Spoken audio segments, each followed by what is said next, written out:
ఆ కొండా సురేఖకు సంబంధించి ఆ వ్యాఖ్యలకు సంబంధించి ఇప్పుడే కొద్దిసేపటి క్రితమే నాగార్జున వాళ్ళ కుటుంబంతో సహా హాజరైంది. నాగార్జున స్టేట్మెంట్ రికార్డ్ చేసిన తర్వాత నాగార్జున కుటుంబం అంతా బయటకు వెళ్ళింది. దీనిపై మాట్లాడడానికి మనతో పాటు కొందరు లాయర్లు ఉన్నారు, అడ్వకేట్ యాదీశ్వర్ ఉన్నారు. అన్న ఎట్లా ఉండబోతుంది కేసు, ఎలా ఉండబోతుంది అసలు? యాక్చువల్గా ఇది అఫెన్స్ బిఎన్ఎస్ 356 కింద కేసు వాళ్ళు కంప్లైంట్ చేయడం జరిగింది ఆ ఆనరబుల్ కోర్టుకు.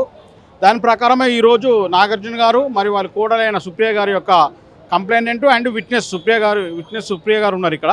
ఈ రెండు యొక్క వాళ్ళ యొక్క వాగ్మూలాలు ఇక్కడ ఈరోజు నమోదు జరిగింది జడ్జి గారు. తర్వాత క్రమంలో ఎల్లుండి ఇంకొక విట్నెస్ను నమోదు చేయడానికి డేట్ ఇవ్వడం జరిగింది ఆనరబుల్ హైకోర్టు.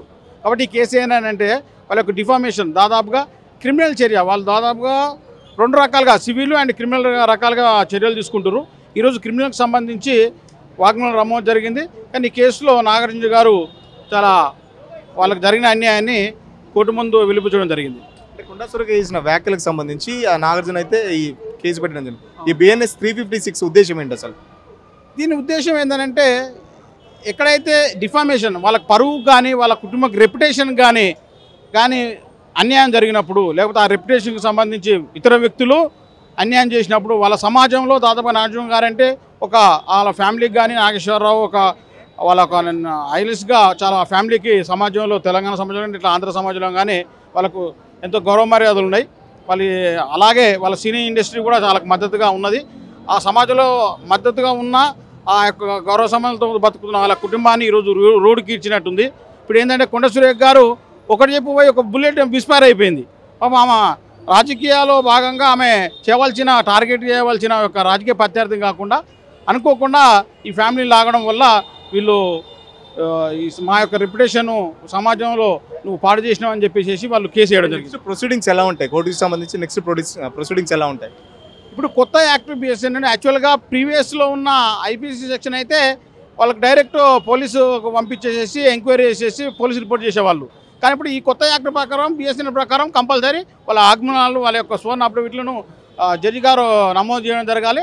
ఆ తర్వాత కూడా వాళ్ళకు నోటీసులు ఇవ్వబడుతుంది. ఎవరైతే వాళ్ళు ఉన్నారో కొండా సురేఖ గారికి కూడా నోటీసులు ఇవ్వబడుతుంది. ఆ తర్వాత జడ్జి గారు వారి యొక్క ఇరు వర్గాలకు సంబంధించిన అంశాలను పరిశీలించిన తర్వాత జడ్జి గారు ఒక నిర్ణయం తీసుకొని ఈ కేసు నెమ్మరు చేయడమా లేకపోతే ఈ కేసును ఏ విధంగా చేయాలని చెప్పి అప్పుడు జడ్జి గారు పరిశీలిస్తారు. అంటే నాగార్జున కుటుంబ సభ్యులు చాలా మంది వచ్చారు కదా, అంటే ఓన్లీ నాగార్జున స్టేట్మెంట్ అయినా రికార్డ్ చేసింది? ఏం రికార్డ్ చేశారు? వాళ్ళ స్టేట్మెంట్స్ వాళ్ళు ఇచ్చింది ఏంటంటే వాళ్ళ గురించి ఏం అన్యాయం జరిగింది అనేది వాళ్ళు చెప్పారు అక్కడ కోర్టు దగ్గర. అదే రికార్డ్ చేశారు. అంటే ఫర్దర్గా కొండా సురేఖకు సంబంధించి ఏమైనా సమన్లు జారీ చేయడమా లేకపోతే ఎలా ఉండబోతుంది? నెక్స్ట్ వాళ్ళది ఇప్పుడు 10th ఇచ్చారు డేటు, 10th డేట్ ఇచ్చారు. తర్వాత నోటీసులు ఇష్యూ చేస్తారు కొండా సురేఖ. ఒకవేళ కొండా సురేఖ కోర్టుకు కానీ నాగార్జున కానీ బహిరంగ క్షమాపణ చెప్తే ఆ కేసు ఎలా ఉంటుంది? విత్డ్రా అవుతుందా లేకపోతే ఎలా ఉంటుంది? మేము ఈరోజు ప్రొసీడింగ్ గమనిస్తే నాగార్జున గారు విత్డ్రా అయ్యే పొజిషన్ లేడు. ఎందుకంటే ఆయన చాలా బాధాపూరితంతో ఈరోజు స్టేట్మెంట్ ఆయన యొక్క స్వన్ స్టేట్మెంట్ నమోదం జరిగింది. సో ఇలాంటి పరిస్థితుల్లో ఆయన కంప్లైంట్ వెనుక తీసుకునే పరిస్థితి మాకైతే ఇప్పటివరకు అయితే కనిపించట్లేదు.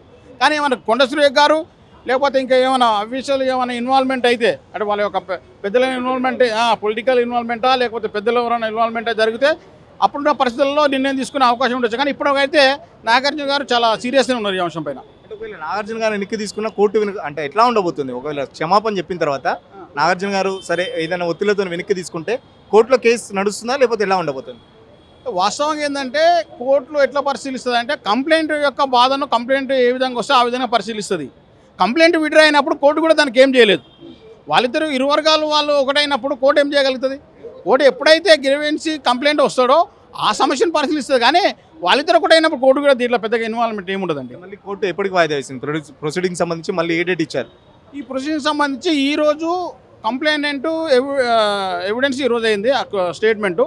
అలాగే విట్నెస్ 1 అయిన సుప్రియ వాళ్ళ మేళకోటలు అనుకుంటాను వారి యొక్క స్టేట్మెంట్ ఈరోజు అయింది. ఇంకా విట్నెస్ వచ్చేసరికి ఇంకొకరు ఉన్నారు. వాళ్ళ కోసానికి రేపు 10వ తారీఖు నాడు వాయిదా వేయడం జరిగింది. ఓన్లీ నాగార్జున సుప్రియ చేశారా? నాగ చైతన్య కూడా వచ్చాడు. ఎందుకంటే సమంత నాగ చైతన్య అప్పట్లో వాళ్ళు వైఫ్ అండ్ హస్బెండ్ కదా. నాగ చైతన్య కూడా ఏమన్నా స్టేట్మెంట్ రికార్డ్ చేశారా? నాగ చైతన్య ఏమన్నా పరిగణలోకి తీసుకుందా కోర్టు? వాస్తవంగా ఏంటంటే నాగ చైతన్య గారు వచ్చారు ఈరోజు కోర్టుకు. కానీ నాగ చైతన్య గారు ఈ కేసులో మాకున్న ఇన్ఫర్మేషన్ ప్రకారం నాగ చైతన్య గారు విట్నెస్ కానీ కంప్లైంట్ కానీ ఎక్కడ లేడు. ఆయన కంప్లైంట్ నాగార్జున గారు ఉన్నారు, విట్నెస్గా వాళ్ళ కోడలు సుప్రియ ఉన్నారు, ఇంకో విట్నెస్గా వేరే వెంకటేష్ సంథింగ్ ఎవరు ఉన్నారు. కానీ నాగార్జున కొడుకైన నాగ చైతన్య గారు అయితే లేరు.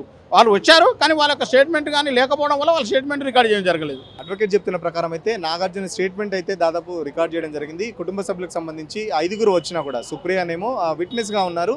సో నాగార్జున స్టేట్మెంట్ మాత్రం ఒక్కటే రికార్డ్ చేయడం జరిగింది. దీనికి సంబంధించి మళ్ళీ ఫర్దర్గా కొండా సురేఖకు ఏమైనా నోటీస్ ఇస్తారా లేదా అనేది, ఎందుకంటే BNS 356 యాక్ట్ మాత్రం ఇది కొత్తగా తీసుకొచ్చిన యాక్ట్. ఈ యాక్ట్ ప్రకారం చాలా తీవ్రంగా ఉంటుంది కేసు అనేది.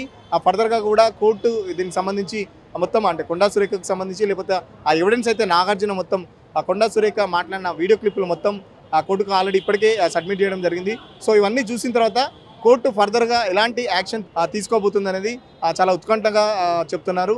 అడ్వకేట్స్ మాత్రం చెప్తున్న ప్రకారం నాగార్జున మాత్రం చాలా సీరియస్గా ఉన్నారు. ఎందుకంటే తమ కుటుంబం ఒక లెగసీ ఉంది. నాగార్జున కానీ నాగేశ్వరరావు కానీ నాగ చైతన్య కానీ తన పర్సనల్ లైఫ్, తన కొడుకు పర్సనల్ లైఫ్ కానీ తమ ఫ్యామిలీ ఎంటైర్ లైఫ్కి సంబంధించి చాలా డిస్టర్బ్ అయ్యా, మా పరువు పోయిందని చెప్పేసి ఆ BNS 356 యాక్ట్ కింద 100 కోట్లకు డిఫర్మేషన్ కూడా వేయడం జరిగింది. ఇది డిఫర్మేషన్తో పాటు ఇది క్రిమినల్ కేసు కూడా అవుతుందని చెప్పేసి అడ్వకేట్లు అయితే చెప్తున్నారు. చూద్దాం నెక్స్ట్ ఫర్దర్ ప్రొసీడింగ్స్ తర్వాత కొండా సురేఖకి ఏమైనా నోటీసులు ఇస్తుందా, ఫర్దర్గా ఎలా ఉండబోతుంది అనేది చాలా టెన్షన్గా ఉంది అని చెప్పేసి ఇప్పటికే సినీ ప్రముఖుల్లో, ఎందుకంటే చాలామంది ఇక్కడ నాగార్జున అభిమానులు కూడా కొందరు వచ్చారు. నాగార్జున వెళ్ళేటప్పుడు కూడా చాలా జై నాగార్జున అనుకుంటూ నినాదాలు కూడా చేయడం జరిగింది. కెమెరా పర్సన్ రాజుతో సురేష్, సిగ్నల్ టీవీ, హైదరాబాద్.